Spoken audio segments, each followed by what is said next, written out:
Hello, my name is Phil Herman, Superintendent of Hudson City Schools, and I want to thank you for tuning in to this week's Monday message. It is the last week of school in the 2019-2020 school year, which means it is a week of celebrations and also a week to express our appreciation. But before I get to thanking our parents, it is also National Medical Services Week. And many of our parents and community members are medical service providers, whether they be doctors, nurses, emergency service personnel, or other medical personnel. Thank you so much for your service and for your work on the front line during this pandemic. We want to thank you for doing what you do. To our parents, the primary purpose of today's message is to thank you. You usually don't need to hear me speak too often or for very long before I quote one of my favorite books, Happiness Advantage by Shawn Achor. And Shawn Achor tells us in this book that for untold generations we've been led to believe that happiness orbited around success. That if we work hard enough, we will be successful and will become successful. And only if we are successful will we become happy. And his argument in this book that the exact opposite is true, that if we are happy and we have a sense of well-being, then that ultimately leads to success. And in the book, Shawn Achor shares research and practices that help us thrive on a personal level and in turn generate success within our lives and within our careers. And one of those practices or habits that he talks about in the book is the practice of gratitude. And so I'll read to you a little bit of what he says here on gratitude. Psychologist Robert Emmons, who has spent nearly his entire career studying gratitude, has found that few things in life are as integral to our well-being. Countless other studies have shown that consistently grateful people are more energetic, emotionally intelligent, forgiving, and less likely to be depressed, anxious, or lonely. And it's not that people are only grateful because they are happier either. Gratitude has proven to be a significant cause of positive outcomes. When researchers pick random volunteers and train them to be more grateful over a period of a few weeks, they become happier and more optimistic, feel more socially connected, enjoy better quality sleep, and even experience fewer headaches than control groups. So during times when things get tough, like during this pandemic, I often try to practice gratitude. And over the recent weeks, I have been trying to practice gratitude. And as I'm thinking of our parents this school year, I am so grateful for you. And I want to thank you for volunteering within our schools. I want to thank you for helping with assignments and projects, sometimes late into the night for your students. I want to thank you for showing your enthusiasm for what our students were learning in their classrooms and on their fields and on the court and through music and their expressions of art and in drama. I want to thank you for coming to our school events and our games and our performances and the number of activities and our parent-teacher conferences, and for all the times that you ran back and forth to school, particularly on those times where it started with a text, hey mom or dad, I forgot my lunch, or I forgot this project, or I forgot this item I need for class, I forgot my uniform, and you continuously support over and over again your children. I want to thank you for meeting your children's needs, their social, emotional, and mental health needs, so that they come to school ready to learn. I want to thank you for being engaged in our schools and in our activities and in our community. And over the recent months, I want to thank you for your partnership, for keeping the learning opportunities moving at home in what were much less than ideal conditions. And I want to thank you for your patience. I want to thank you for your patience with us and with your children when you were trying to juggle schoolwork and assignments and the various methods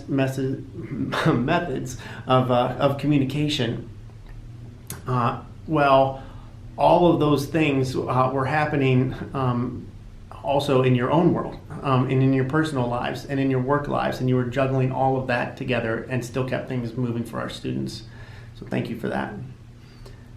And I want to thank you for showing your support for our teachers, our administrators, and our staff. Your expressions of gratitude kept us motivated during this time and during this pandemic. So we are so grateful to our parents as we conclude this school year. Thank you. Speaking of the importance of parents, last week I shared results from our parent survey, and we also conducted a student survey that had 1,349 responses. And I'm not going to go through all those slides like I did with the parent survey, but I do want to highlight one of the questions and the results of the question. We asked our students, if you need help when you are lonely, stressed, or sad, who would you ask for help? And 935 of the students, or 69.3%, said their parents. Parents, you were by far the number one response. And so I don't want to minimize the importance of our teachers, our school counselors, our coaches in supporting our students. We all have important roles in coming together to support students during challenging times. But I know that as my children have grown older, I wondered, how much do they need me? And will they turn to us as parents, or will they turn to someone else? And our students answered emphatically in that question that nearly 70% of them identified their parents as the people that they would turn to if they were sad, lonely, or stressed. And so I want you to know how important you are in supporting your children, and that they continue to look to you as their number one. And in doing that, we also want to make sure that we are supporting you. So, of course, your students can always reach out to their school counselors or their teachers, their principals, but you can too. You can reach out to us, and we can help provide resources to you in talking with your children. So please do not hesitate to ever ask us for help in terms of how to best talk with your students during challenging, rough times, or if they're sad or lonely or stressed. By the way, the second choice for our students in terms of who they would turn to is their friends at 53%, and other family members at 28.2%. As we conclude this school year, this is a week of celebrations, and the one I want to highlight the most is the Be the Light event for our seniors.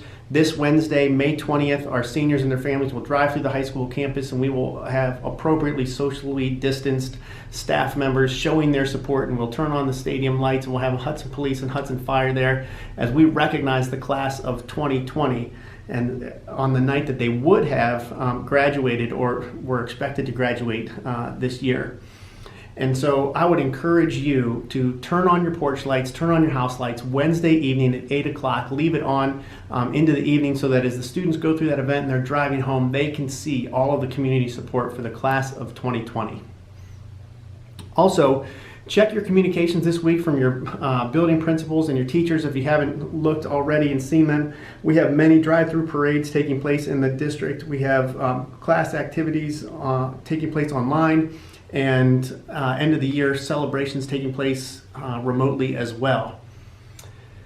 Also going on in the school district, we are packing, preparing for the moves of 8 grade levels, which will begin next week and the week after, as we are getting those buildings ready, either moving students into new buildings or transitioning into temporary building spaces while other buildings are renovated next year. So we are in full-fledged packing mode right now as we speak.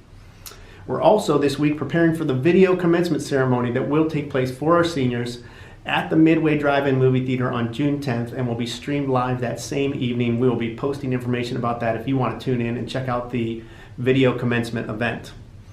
As always, if you need help from our social worker, Julie Schultz, please contact her at 330-653-1443, or for food assistance, please contact Kim Saborik at 330-653-1208.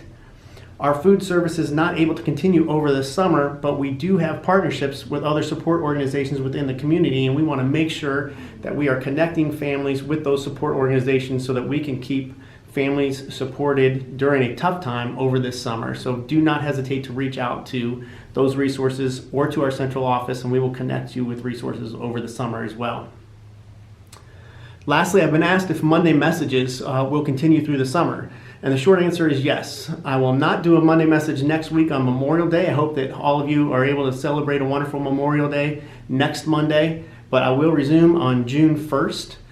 We want to make sure that we're providing regular updates about the guidelines that are being provided to schools and school districts, updates on activities over the summer and when we might be opening up various activities, updates on plans for returning to school.